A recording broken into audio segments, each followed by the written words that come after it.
혹시 아이가 그린 그림 보고 그냥 "어이구 잘 그렸네" 하고 칭찬만 하고 넘기신 적 다들 있으시죠? 오늘 우리는 바로 그 종이 위에 펼쳐진 작은 세상 속에 숨겨진 아주 놀라운 성장 이야기, 그러니까 아이의 마음이 어떻게 자라는지 그 과정을 함께 들여다보려고 합니다. 그래서 이 질문에 대한 답을 한번 찾아볼 건데요. 아주 유명한 미술교육학자죠. 빅토르 로엔필드의 이론을 길잡이 삼아서 아이들의 이 경이로운 예술적 여정을 함께 떠나볼 거예요. 그러니까 로엔필드는 이렇게 생각한 거예요. 아이의 그림은 그냥 그림이 아니다. 아이의 지적, 정서적, 사회적 발달 같은 모든 성장이 그대로 비치는 거울 같은 거다. 자, 그럼 지금부터 그 거울 속을 한번 깊숙이 들여다볼까요? 보통 아이들이 이 6단계를 쭉 거치면서 자기만의 예술 세계를 만들어 나간다고 해요. 맨 처음 팔을 막 휘젓던 그 낙서에서부터 시작해서 자신만의 스타일을 찾아가는 청소년기까지. 와, 이 여정, 생각만 해도 진짜 흥미진진하지 않나요? 자, 그럼 첫 단계부터 시작해볼까요? 모든 위대한 여정은 첫 걸음에서 시작되죠. 아이가 세상에, 나 여기 있어 하고 처음으로 남기는 흔적 같은 거요.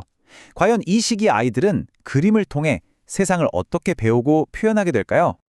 바로 이 시기가 모든 것의 출발점이에요. 이때 하는 낙서는요, 뭘 그려야지 하는 그런 목적이 있는 게 아니에요. 전혀요. 그냥 팔을 움직여서 선을 긋는 그 행동 자체가 즐거운 아주 순수한 신체적인 탐험인 거죠. 그러다가 어느 순간 딱 깨닫는 겁니다. 내가 팔을 움직이니까 종이에 흔적이 남네? 이 엄청난 발견, 이게 바로 창의성의 첫 씨앗인 셈이죠. 이렇게 그냥 움직임 자체가 즐거웠던 낙서가 이제 서서히 의미를 갖기 시작해요. 머릿속에서 정말 마법 같은 도약이 일어나는 다음 단계. 한번 같이 가보실까요? 와, 이 단계 진짜 너무 사랑스럽지 않나요? 이때 아이들 세상의 중심은 바로 나예요. 완전 자기중심적이죠. 그래서 그림을 보면 딱 티가 나요. 제일 중요한 엄마나 아빠, 나는 엄청 크게 그리고요. 별로 관심 없는 건 그냥 안 그려요. 빼버리는 거죠. 사람을 그릴 땐 머리에 바로 다리가 달린 그 유명한 두족인이 등장하고요. 또 파란색을 좋으면 햇님도 나무도 전부 파랗게 칠해버립니다. 왜냐? 논리가 아니라 감정의 세상을 지배하니까요. 자, 드디어 아동미술의 황금기라고 빌리는 시기가 왔습니다. 바로 도식기인데요. 이때 아이들은요, 진짜 자기만의 확고한 논리를 가지고 세상을 그림으로 막 재창조하기 시작해요. 여기서 진짜 중요한 개념이 나오는데 바로 지적 리얼리즘이라는 거예요. 이게 뭐냐면요, 아이들은 눈에 보이는 그대로 그리는 게 아니라는 겁니다. 자기가 알고 있는 사실, 머릿속에 있는 지식을 그리는 거죠. 그래서 어른들이 보면 이게 뭐야 싶지만 아이의 세계에선 이게 제일 정확하고 완벽한 그림인 셈이에요. 이게 그림으로 어떻게 나타나는지 보면 정말 재밌어요. 예를 들어 집을 그리는데 집 안에 있는 가족들까지 다 그려요. 벽에 가려서 안 보이는데도 말이죠. 왜냐? 가족이 집 안에 있다는 걸 아니까요. 이게 바로 엑스레이 기법이에요. 또 컵은 위에서 보면 동그랗고 옆에서 보면 네모나다는 걸 아니까 이 둘을 그냥 합체시켜버리죠. 그리고 모든 사람은 땅 위에 서 있어야 한다는 자기만의 규칙, 기저선도 만들고요.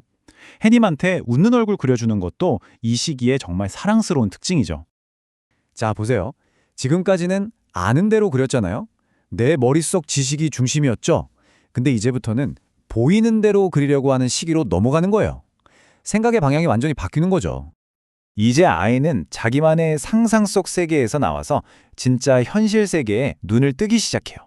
로엔필드의 단계로는 또래 집단기하고 의사실기에 해당하는데요. 공통점은 어떻게 하면 저걸 똑같이 그릴 수 있지? 이런 고민을 하기 시작한다는 거예요. 사실주의에 대한 열망이 막 불타오르는 시기입니다. 그렇게 자유롭고 즐거웠던 미술의 황금기는 이제 서서히 저물어가요. 비판적인 시각이 생기기 시작하거든요.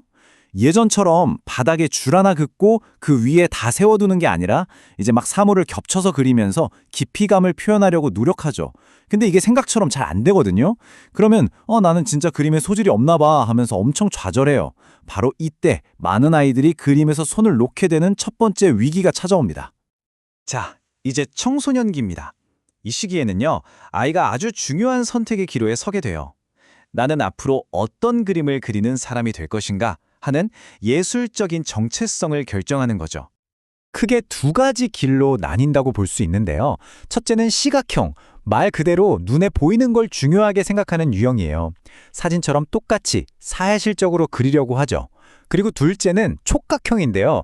이 유형은 눈에 보이는 것보다 내가 어떻게 느꼈는지가 더 중요해요.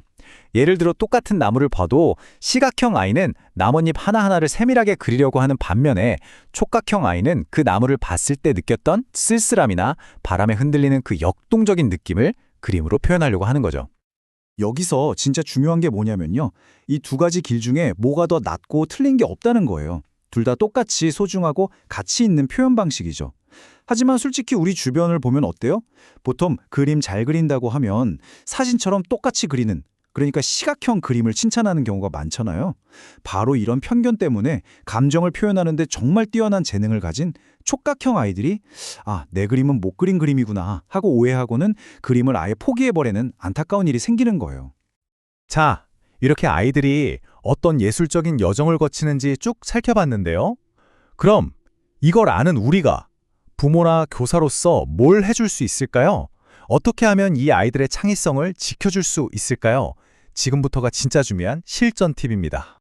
가장 중요한 원칙은 평가가 아니라 지지라는 거예요. 그러니까 이건 이렇게 그리는 게 아니지 하고 고쳐주는 대신에 이 부분은 뭘 그린 거야? 이야기 좀 해줄래? 하고 물어봐 주는 거죠. 결국 아이가 자기 그림에 담긴 이야기를 마음껏 하고 자기만의 목소리를 찾도록 든든한 응원군이 되어주는 것. 그게 바로 우리가 해줄 수 있는 최고의 역할이에요. 결국 생각해보면 아이가 그린 그림 한 장은 그냥 종이가 아닌 거예요. 그 아이의 생각, 감정, 경험, 그 아이의 작은 우주가 통째로 담겨 있는 거죠. 우리는 그 그림이라는 아주 특별한 언어를 통해서 아이의 마음을 읽고 성장을 이해하고 또 아이와 더 깊이 소통할 수 있는 정말 소중한 열쇠를 얻게 되는 셈입니다. 이제 아이 그림의 비밀 언어를 조금은 알게 되셨죠? 자, 그렇다면 여러분은 아이가 어떤 이야기를 마음껏 펼칠 수 있도록 도와주시겠어요? 오늘 이야기가 아이들의 그 작은 세상을 조금 더 깊고 따뜻한 눈으로 바라보는 계기가 되었으면 좋겠습니다. 감사합니다.